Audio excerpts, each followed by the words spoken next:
from the Department of Anatomy. I have 2+ years of teaching experience involved in 3 ongoing research projects, also a lifetime member of the Society of Clinical Anatomists. So let's get into today's topic, the gross anatomy of the face. So at the end of the session, the student should be able to describe the origin, course and the branches of the facial artery, describe the formation, course and the tributaries of the facial vein. Also, they should be able to explain the surgical importance of deep facial vein, explain the extracranial branches of facial nerve with its distribution, also the lymphatic drainage of the face. So we'll see each of these objectives in detail. First objective is the facial artery. Facial artery, it is a chief artery present in the face responsible for the rich vascularization. So it arises from the anterior aspect of the external carotid artery just above the level of the tip of greater cornea of hyoid bone. So the course of the facial artery can be divided into 2 parts, the cervical part and the facial part. The cervical part, it extends from the origin of the artery up to the anterior-inferior angle of the masseter muscle. So the facial artery, after emerging out, it enters deep to the submandibular region and makes a S-shaped bend with a convexity over the submandibular gland, then with a second convexity downward over the base of the mandible. The facial part of facial artery begins where the facial artery winds around the lower border of the body of a mandible. In the face, the artery passes tortuously about 1.25 cm lateral to the angle of the mouth. It ascends along the side of the nose to the medial angle of the eye. So throughout the course, the facial artery is tortuous. So this tortuosity of this artery prevents from overstretching during deglutition and the movements of the mandible, lips and cheeks. So the facial artery, it terminates by anastomosing with the dorsal nasal branch of the ophthalmic artery. The branches of the facial artery here, the cervical part, it gives of the ascending palatine artery, tonsillar artery, glandular branches and the submental artery. The facial part, it gives of the inferior labial artery, superior labial artery, lateral nasal artery and the muscular branches. Next is the facial vein. If you see the formation of the facial vein, it is formed by the union of supratrochlear and the supraorbital vein into angular vein at the medial angle of the eye.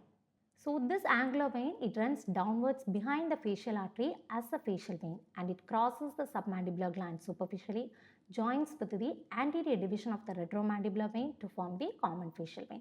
Later, the common facial vein, it drains into the internal jugular vein. Next is the tributaries of the facial vein.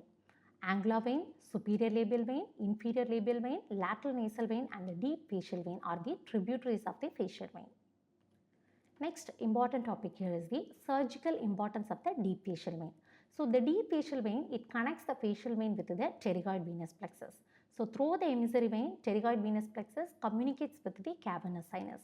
The facial vein and its communications are devoid of valves.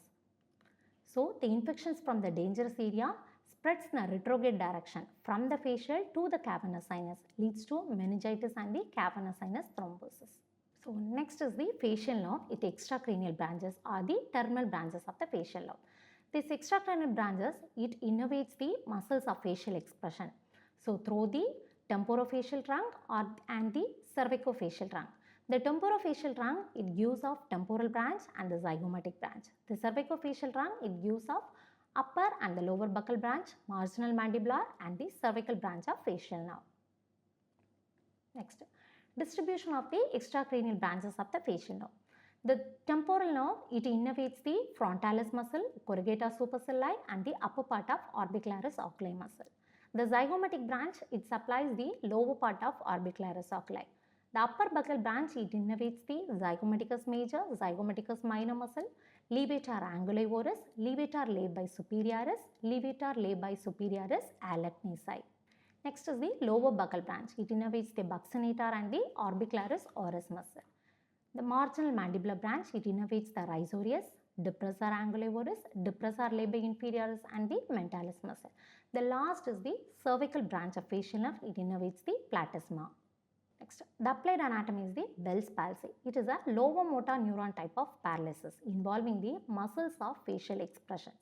So compression of the facial nerve in the facial canal near the stylomastoid foramen leads to this. It may be due to viral infection or unknown cause. So the clinical features of the Bell's palsy present on the side of the paralysis are the facial asymmetry, loss of horizontal wrinkles of forehead, inability to close the eye and widening of the palpebral fissure, epiphora, inability of whistling and accumulation of food in the vestibule of mouth, drooping of angle of mouth towards the affected side, drooling of saliva, loss of nasolabial furrow, loss of taste sensation the anterior two-thirds of the tongue.